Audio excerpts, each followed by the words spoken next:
श्री स्वामी समर्थ. जय जय स्वामी समर्थ.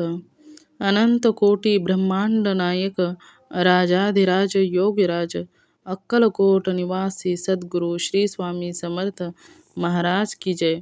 कसे आहात सर्व स्वामी भक्तांनो? तुम्ही सदैव आनंदी राहा हीच स्वामींच्या चरणी प्रार्थना. तुमच्या सर्व चांगल्या इच्छा स्वामी महाराज पूर्ण करोत आणि आजचा दिवस तुमचा आनंदाचा हो हीच स्वामींच्या चरणी प्रार्थना. प्रथम तुम्हा सर्वांचं खूप खूप मनापासून स्वागत आहे तुमच्या अनुभवांनी बनलेला भक्त आम्ही स्वामींचे या चॅनलमध्ये. मी शुभांगी पोळ तुम्हा सर्वांचं खूप खूप मनापासून स्वागत करते. श्री स्वामी समर्थांचे आलेले सुंदर अशा अनुभवांमध्ये आणि स्वामींची लीला खरोखरच खूप अगाध असते. ज्या भक्तांच्या आयुष्यामध्ये स्वामी चमत्कार करतात ना, तो भक्त खूप भाग्यवंत असतो. स्वामींची भक्ती करत असताना निस्वार्थ भावनेने आणि निशंक मनाने केलेली भक्ती ही स्वामींपर्यंत नक्कीच पोहोचत असते आणि स्वामींचे सुंदर असे अनुभव येत असतात. आजचा अनुभव देखील तेवढाच सुंदर आहे. आजचा अनुभव एका ताईंनी आपल्याला लिहून पाठवलेला आहे. त्या ताईंच्या आयुष्यात जो स्वामींनी चमत्कार केलेला आहे तो अद्भुत असा चमत्कार आहे. प्रत्येक लोकांच्या मनामध्ये किंवा खूप काही लोकांनी असं सांगितलेलं ऐकलं असेल की सेवा करताना मांसाहार हा वर्ज्य असतो. मांसाहार करून कोणीही सेवा करू शकत नाही किंवा सेवा करणाऱ्या लोकांनी मांसाहार करू नये. परंतु या संपूर्ण प्रश्नांची उत्तरं आजच्या या अनुभवातून तुम्हा सर्वांना समजणार आहे. आजचा अनुभव या उषाताईंचा आहे. त्यांच्या आयुष्यात स्वामींनी खूप मोठे चमत्कार केलेले आहेत. चला तर मग त्या ताईंचा अनुभव ऐकूया. त्या ताई सांगायला सुरुवात करतात. श्री स्वामी समर्थ सर्वांना. माझे नाव उषा आहे. माझ्या आयुष्यात स्वामी आले, पण ते असे आले नाहीत. म्हणताना जेव्हा एखाद्याला स्वामींना सेवेमध्ये घ्यायचे असते तेव्हा स्वामी त्या भक्ताला सेवेमध्ये घेत असतात. असा कोणीही स्वामींच्या सेवेमध्ये येत नाही. कितीही इच्छा असली तरी सुद्धा नाही. आणि नेमकं असंच झालं. माझे घर, माझे मिस्टर, आमची परिस्थिती खूप चांगल्या प्रकारची आहे. माझे मिस्टर हे बिझनेसमॅन आहेत. त्यामुळे घरामध्ये कोणत्याही प्रकारची टंचाई वगैरे काही सुद्धा नव्हते.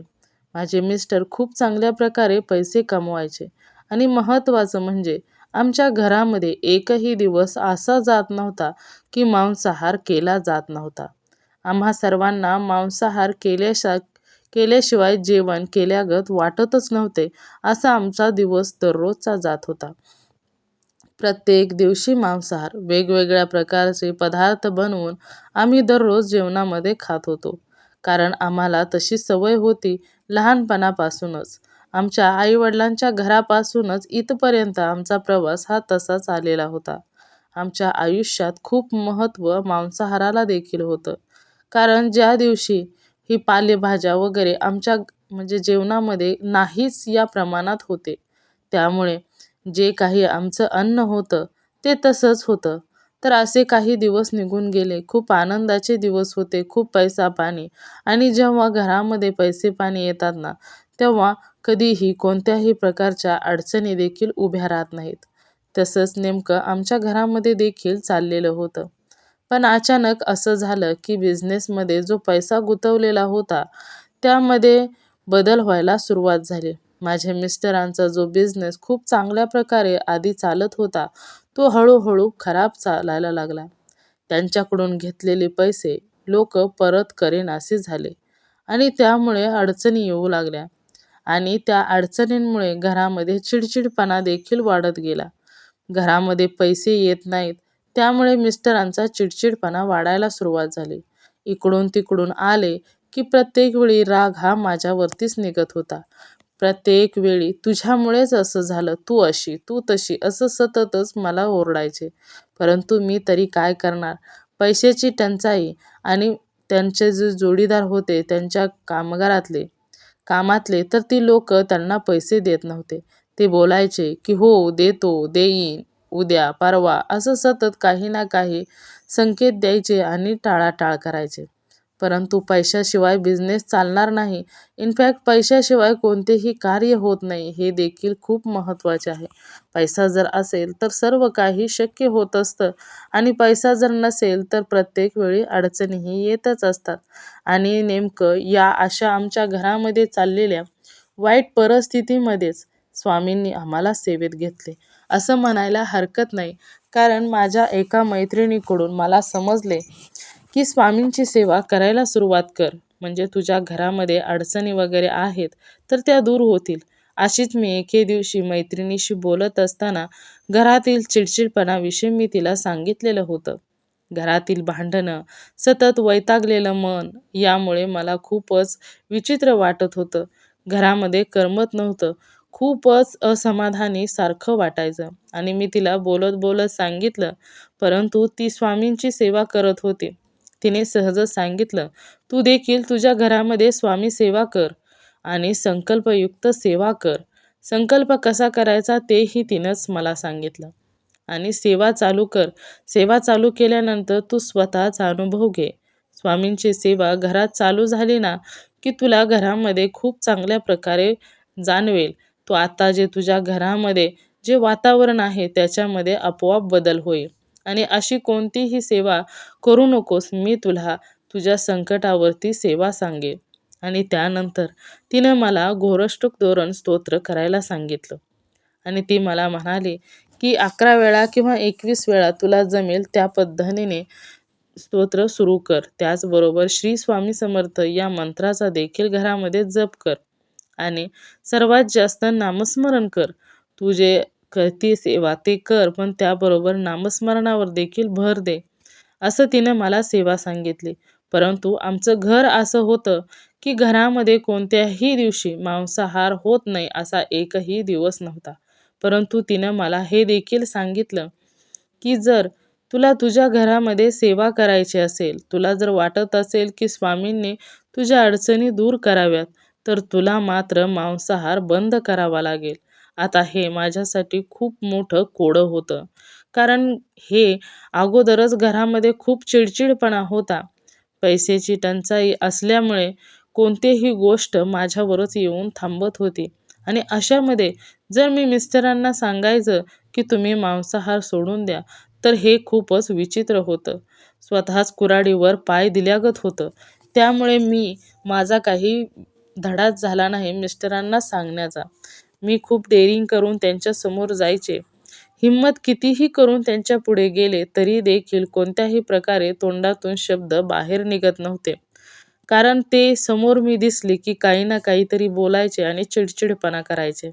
स्वतःला देखील त्रास करून घ्यायचे, त्याचबरोबर मला देखील. आणि अशामध्ये मी जर त्यांना सांगायला गेले की तुम्ही मांसाहार करू नका, तर आगीत तेल ओतल्यागतच होईल. त्यामुळे मला काहीच सुचत नव्हतं. आणि एके दिवशी असंच बसलेले होते, तर आता मनामध्ये असा विचार येत होता की घरात मांसाहार तर दररोज होतो, तर स्वामींची सेवा आता करायची कशी? आणि तिने तर सांगितलं होतं की मांसाहार आणि स्वामी हे खूप दूर अंतरावर आहेत. तुला घरामध्ये जर स्वामींची सेवा करायची असेल तर मांसाहार हा पूर्ण बंद करावा लागेल. असं तिनं सांगितल्यामुळे पण मला काहीच सुचत नव्हतं. आता त्यावेळेस विचार केला की आता मी काही मिस्टरांना सांगू शकत नाही तुम्ही मांसाहार करू नका, परंतु या अडचणीवर उपाय म्हणून मला ही सेवा करावीच लागेल. तर त्यावेळेस मी सेवा करायला सुरुवात केली. तिनं जसं सांगितलं होतं त्या पद्धतीने. त्याचबरोबर मांसाहार देखील घरामध्ये होत होता. स्वामींची सेवा आणि मांसाहार. सकाळी उठून मी स्वामींची सेवा करायचे आणि संध्याकाळी मांसाहार करायचे. कारण मिस्टर हे खूपच चिडचिड करायचे. जर मी नाही खाल्लं तर त्यात जास्तच अजून बोलणं खावं लागायचं. त्यामुळे म्हटलं की चला ते जे म्हणतील तसंच करूया. कमीत कमी मिस्टरांना देखील समाधान वाटेल. आणि त्यामुळे मी सुरुवात केली, संकल्प केला आणि सुरुवात देखील केली. परंतु मी जेव्हापासून सुरुवात केली होती स्वामींच्या सेवेला, तर तेव्हापासून मला सतत, सतत ऐकायला भेटत होतं की स्वामींची सेवा केल्यानंतर मांसाहार करायचा नसतो. मग ते मोबाईलमार्फत एकमेकांच्या तोंडून असं सतत खूप लोकांकडून मला हे ऐकायला भेटत होतं की स्वामींच्या सेवेमध्ये मांसाहार चालत नाही. आणि त्यातली त्यात मी हे देखील ऐकलं होतं की संकल्पयुक्त जर सेवा करायची असेल ना, तर कोणत्याही प्रकारे मांसाहार चालत नाही. परंतु माझ्याकडे कोणत्याच प्रकारचा पर्याय नव्हता. घरामध्ये मांसाहार होत होता आणि स्वामींची सेवा देखील होत होती. आणि असेच काही दिवस निघून गेले. घरामध्ये कोणत्याही प्रकारचा बदल जाणवत नव्हता. जसा मिस्टरांचा स्वभाव होता, त्याच पद्धतीचा स्वभाव देखील होता. त्याचबरोबर ज्या लोकांनी पैसे घेतले होते, ते पैसे देखील तसेच अडकलेले होते. मिस्टरांचा चिडचिडा स्वभाव हा नेमका तसाच होता. कोणत्याही प्रकारे घरात बदल होत नव्हते. असेच खूप दिवस निघून गेले आणि निघून गेल्यानंतर सेवा मात्र माझी कंटिन्यू चालूच होती. एके दिवशी असेच स्वामींच्या पुढे बसले आणि स्वामींना म्हणाले, "काय हो स्वामी, मी तुमची सेवा करते, भक्ती करते, जशी जमेल तशी करते. परंतु मला कोणत्याही प्रकारचा अनुभव येत नाही. मग मला हे समजत नाही की मी मांसाहार करते म्हणून तुम्हाला मी केलेली सेवा आवडत नाही का? मग मला हे कसं समजणार की तुमच्या मनात नक्की काय चाललेलं आहे? तुम्हाला मला काय सांगायचं आहे? तर मला तुम्ही काहीतरी संकेत द्या, जेणेकरून मला समजेल की मी केलेली सेवा ही तुमच्यापर्यंत पोहोचते. मला काहीतरी संकेत द्या. मग कमीत कमी तुम्ही मला माझ्या स्वप्नात येऊन दर्शन द्या किंवा कोणत्याही देवाच्या रूपामध्ये येऊन दर्शन द्या.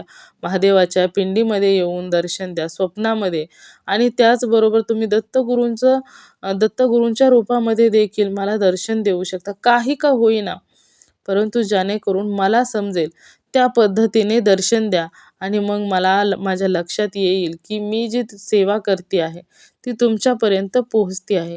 मला दुसरं काहीसुद्धा माहीत नाही की मी मांसाहार करते म्हणून तुमच्यापर्यंत सेवा पोहोचते की नाही, पण मी सेवा करायची ती करते. फक्त तुम्ही मला एवढं दाखवून द्यायचं आहे की मी केलेली सेवा तुमच्याजवळ पोहोचते की नाही, एवढंच तुम्ही मला दाखवून द्यायचं आहे. अशी मनापासून स्वामींना प्रार्थना केली आणि नंतर झोपी गेले. झोपी रात्रभर हाच विचार होता की कधी मला स्वामी मला दर्शन देत आहेत किंवा कोणत्या रूपामध्ये. परंतु असाच रात्र निघून गेली. कोणत्याही प्रकारे स्वामींनी स्वतः देखील दर्शन दिलं नाही. नाही पिंडीमध्ये दर्शन दिलं, नाही दत्तगुरूंच्या रूपामध्ये दर्शन दिलं. कोणत्याही प्रकारे काहीच संकेत भेटला नाही. तेव्हा मात्र मनामध्ये खूपच अस्वस्थता वाटू लागली. सकाळी जेव्हा जागे झाले तेव्हापासूनच विचित्र मनामध्ये वाटत होतं की माझी सेवा स्वामींजवळ पोहोचतच नाही, कारण मी मांसाहार करून सेवा करते. जर मी सेवा स्वामींजवळ पोहोचली असती मी केलेली, तर मला काही ना काही संकेत नक्कीच मिळाला असता. आता मी काय करू? माझी सेवा तर व्यर्थ गेली. पण मला काही समजत नाही की एवढी सेवा मी केली, परंतु सर्व पाण्यात गेलं. काहीही उपयोग नाही आणि अशाच विचारांनी माझं मन घेरलेलं होतं आणि खूपच अस्वस्थ देखील वाटत होतं. विचित्र मनामध्ये प्रश्न निर्माण होत होते की आता काय करायचं? यावर पर्याय काय? आयुष्यभर असाच त्रास सहन करायचा का? आपली परिस्थिती बदलणार नाही का? असे असंख्य प्रश्न मनामध्ये निर्माण होत होते. काहीच समजत नव्हते आणि थोडा वेळ म्हणजे दुसऱ्या दिवशीचा सकाळ असं 10-11च्या दरम्यान झाला असेल.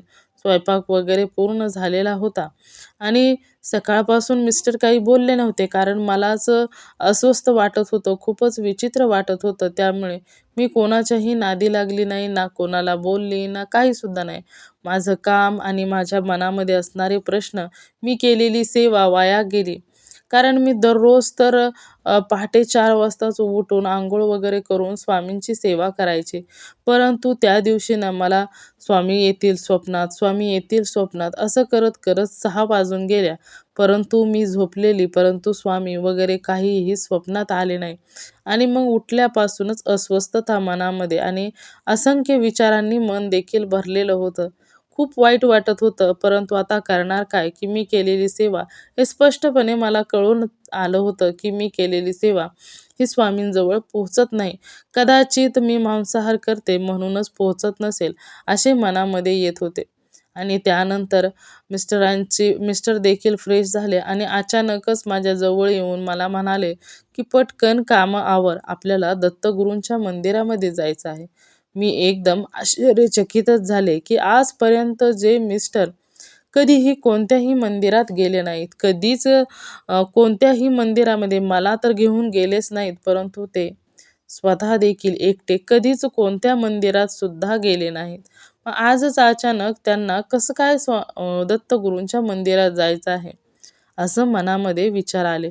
आणि त्याचबरोबर लगेचच डोक्यात क्लिक झालं, की आपण तर स्वामींना म्हणालो होतो, की मला दर्शन द्या. मग कोणत्याही रूपात द्या. महादेवाच्या पिंडीच्या रूपात द्या किंवा श्री स्वामी समर्थांच्या रूपात द्या किंवा कोणाच्याही रूपात मला दर्शन द्या. दत्तगुरूंच्या रूपात दिलं तरी देखील हरकत नाही. परंतु मी जे मांसाहार करते, सेवा करते, ही सेवा, मी केलेली सेवा जर स्वामी तुमच्याजवळ पोहोचत असेल तर मला संकेत द्या.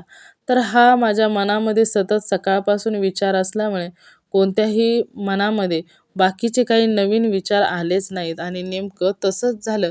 मिस्टरांनी जेव्हा मला सांगितलं, की आपण दत्तगुरूंच्या मंदिरात जाऊ, तेव्हा मात्र पायाखालची जमीनच सरकली. काहीच समजलं नाही. आजपर्यंत असे सतत चिडचिडपणा आणि व्यवसाय, कामाला महत्त्व देणारे मिस्टर आज दत्तगुरूंच्या मंदिरात चल म्हणतायत म्हणजे मला खूपच विशेष वाटलं. आणि मी स्वामींच्या पुढे जाऊन स्वामींना नमस्कार केला. तर स्वामींचा चेहरा हसरा मला दिसला. तर त्या क्षणामध्ये मला क्लिक झालं. जसं मी स्वामींच्या चेहऱ्याकडे पाहिलं, तसं माझ्या लक्षात आलं, की मी स्वामींना तर म्हणाले होते, की मी केलेली सेवा जर स्वामी तुमच्याजवळ पोहोचत असेल, तर मला काहीतरी संकेत द्या. तर तो संकेत हाच असावा कदाचित, कारण माझे मिस्टर मला घेऊन दत्तगुरूंच्या मंदिरात निघाले आहेत.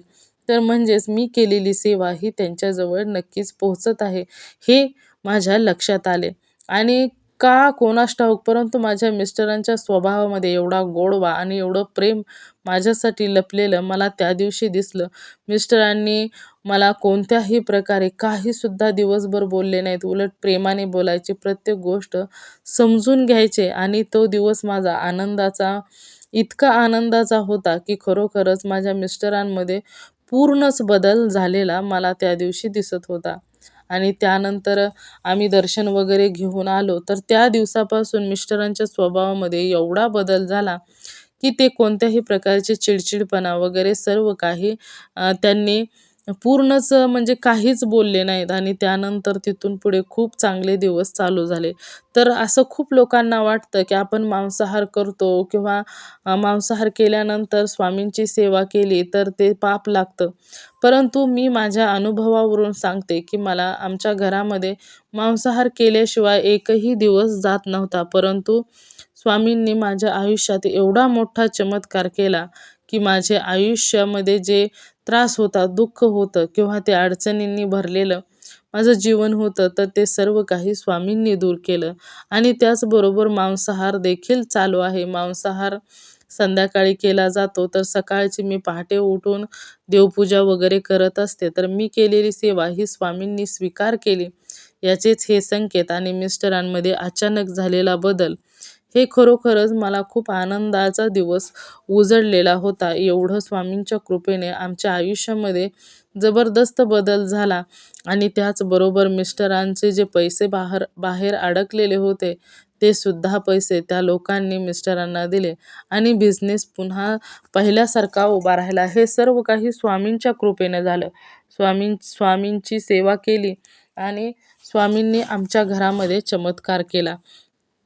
खरोखरच मी मनापासून तुम्हा सर्वांना सांगू इच्छिते, की स्वामींची सेवा करण्यासाठी तुम्ही मांसाहार करता म्हणून तुम्ही सेवा करू नका, असं अजिबात मनामध्ये आणू नका. तुमचं काम आहे फक्त सेवा करण्याचं. त्यामुळे तुम्ही फक्त सेवा करायची आहे. जे काही मेवा तुम्हाला योग्य वाटेल ते स्वामी नक्कीच देणार आहेत. फक्त तुम्ही तुमचे कर्म करा. कोणत्याही फळाचा विचार न करता तुम्ही फक्त कर्म करत राहा. स्वामी त्याचे फळ हे नक्कीच देणार. आणि त्याचबरोबर जे काही तुमच्या मनामध्ये येत असेल, की आम्ही मांसाहार करतो, तर आम्ही स्वामींची सेवा नको करायला. परंतु तुमच्याजवळ जर आजचा हा व्हिडिओ पोहोचला असेल तर नक्कीच स्वामींना देखील तुम्हाला काहीतरी संकेत द्यायचा असेल, त्यामुळेच आजचा हा व्हिडिओ तुमच्याजवळ पोहोचलेला आहे. स्वामींची सेवा करत असताना सेवा ही नेहमी निस्वार्थ भावनेची असायला हवी. निशंक मनाची सेवा असायला हवी. मनामध्ये कोणत्याही प्रकारची शंका घ्यायची नाही किंवा मी मांसाहार करतो मग मी नको सेवा करायला असं अजिबात मनामध्ये आणायचं नाही. फक्त सेवा हा एकमेव मार्ग पकडायचा आहे आणि त्या दिशेनेच सुरुवात करायची आहे. जेवढं तुम्ही मनापासून आणि मनोभावे स्वामींची सेवा कराल तर तेवढे स्वामी तुमच्या सेवेला प्रत्येक हाकेला धावून येत असतात. मग तुम्ही मांसाहार करता किंवा करत नाही याच्याशी कोणत्याही प्रकारचा संबंध माझ्या अनुभवावरून तर मला तर वाटत नाही. परंतु प्रत्येकाची विचार करण्याची पद्धत ही खूप वेगळी असते. त्यामुळे तुम्हाला जे योग्य वाटते ते करा, परंतु माझा अनुभव हा असाच होता. माझ्या आयुष्यात झालेल्या या बदलांमुळे मी तर तुम्हा सर्वांना हेच सांगू इच्छिते की तुम्ही फक्त भक्ती करायची आहे. जे काही करतील ते स्वामी योग्य तेच करतील. त्यामुळे तुमचे कार्य प्रथम तुम्हाला निवडायचे आहे. त्यामुळे जशी जमेल त्या पद्धतीने तुम्हाला स्वामींची सेवा, भक्ती करायची आहे. स्वामींचं नामस्मरण करायचं आहे आणि जे काही मिळणार आहे ते तुम्हाला स्वामी नक्कीच देणार आहेत. परंतु तुमचे कर्म प्रथम तुम्हाला निवडायचे आहे. कोणत्याही प्रकारचा मनामध्ये विचार न करता आयुष्यामध्ये जेव्हा मनापासून स्वामींची भक्ती करायला सुरुवात करा आणि त्यानंतर तुम्हाला स्वतः स्वामींचे अनुभव हे नक्कीच येणार आहेत. कारण श्री स्वामी समर्थांच्या सेवेमध्ये मला तर असे वाटते की कधीच कोणीही केलेली सेवा वाया जात नाही. स्वामी नेहमी आपल्या भक्तांची मनापासून केलेली सेवा हे स्वीकार करत असतात. तुम्ही काय खाता, तुम्ही काय पिता या कोणत्याही गोष्टीचा विचार न करता मला असं वाटतं की स्वामी नेहमीच निर्मळ मन हे पाहत असतील. मनामध्ये कोणत्याही प्रकारची शंका नाही, निस्वार्थ भावनेचं मन. भलेही तुम्ही एखाद्या स्वार्थापोटी किंवा अडचणी तुमच्यावर आहेत, त्यामुळे तुम्ही जरी सेवेमध्ये आला तरी हरकत नसते, परंतु सेवा करत असताना विश्वासाने सेवा करायची आहे. आपल्याला या सेवेने फळ हे नक्कीच भेटणार आहे आणि जेव्हा असा विचार करून तुम्ही सेवेला सुरुवात करणार ना, तर त्यावेळेस त्या सेवेचे फळ म्हणून तुमच्या आयुष्यातील अडचणी, दुःख, संकटे ही नक्कीच स्वामी तारून नेत असतात आणि तुम्हाला प्रत्येक वेळी स्वामी अलगद त्या संकटातून बाहेर काढतात आणि नक्कीच तुम्हाला आशीर्वाद देखील देत असतात. श्री स्वामी समर्थ. जय जय स्वामी समर्थ. धन्यवाद.